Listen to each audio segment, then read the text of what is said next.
So hello everyone.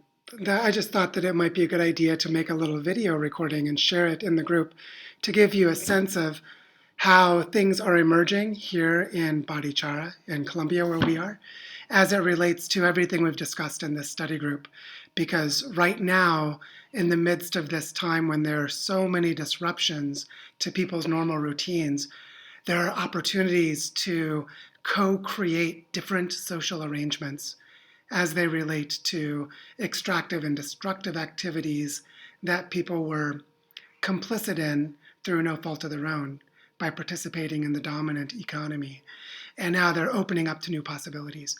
And I wanted to just tell you a little bit about what's happening here in Barichara because I think we can learn a lot from it. So just to give you a brief context, we're in the northern Andes of Colombia in a place that's a tropical dry forest. So that means that it rains for about 3 months of the year, and then there's an extended dry season for about 9 months of the year.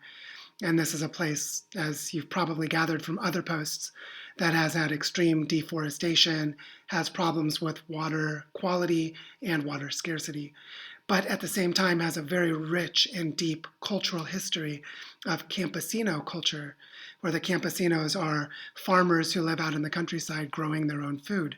And a lot of them have already been bringing their vegetables and their produce into town to sell in some of the local shops, so that there's a bit of a local food system that's very well integrated in this place. What I want to share specifically right now is something that's happened in the last 3 days when a group was created on WhatsApp.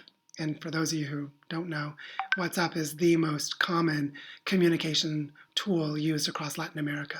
So people organize themselves into groups, and it's really how most information gets shared. But a WhatsApp group was created around discussions for community resilience. The idea being that the people organizing this group would like to initiate and facilitate a 3-month process of transformation. And the reason they've chosen 3 months is that right now we're entering into a lockdown as it relates to the coronavirus pandemic, trying to stop the spread of the disease, which is having a lot of economic effects immediately. But we also know from the projections of future change in many countries around the world that about a month from now, there will begin to be chronic and persistent global system problems as all of the different countries have been locking down and shutting down transport and the mobility of people and things like this. So we're also in a time where we're about to begin the rainy season. And so we're going to have a very limited window of time for 2 to 3 months where we could build systems for water retention and direct them into food production to create food security during the 9 to 10 months of dry season afterwards. And about 3 months from now is when that rainy season is likely to end because it's just about to begin. So we have about 3 months to do as much as we can to transform this system.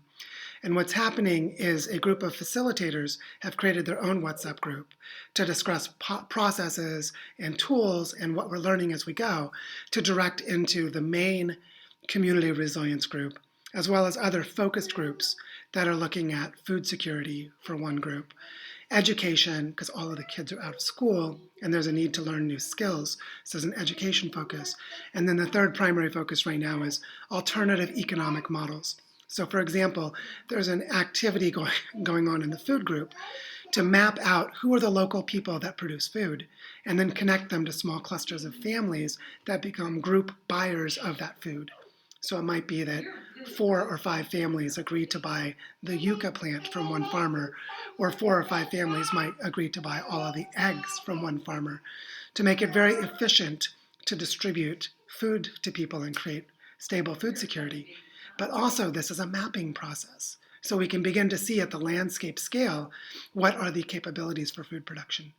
So this is all happening emergently, it's messy, there's a lot of confusion as the official Colombian government is initiating a 3-week-long quarantine, obligating people to remain in their homes. And so we're bringing together the collective knowledge of this place through self-organizing activities. And I just want to share this with you to give you a sense that while it's important to take care of our own families, to limit the contagion effects of spreading the disease as it's having as other consequences, the coronavirus as its own phenomenon. There's also a tremendous opportunity to cultivate the conditions for collective intelligence, to understand what's happening across an entire region. In our case, the landscape of deforested land and all of the people who have different kinds of food production, water storage, skills, and knowledge that are relevant to community resilience. And my wife and I have bicycles, so my wife just in the food group offered to collect food from producers on our bicycles and deliver it to other people's homes. Similarly, there's a group that is coordinating a time of day where people do a movement meditation in their homes to create solidarity between people.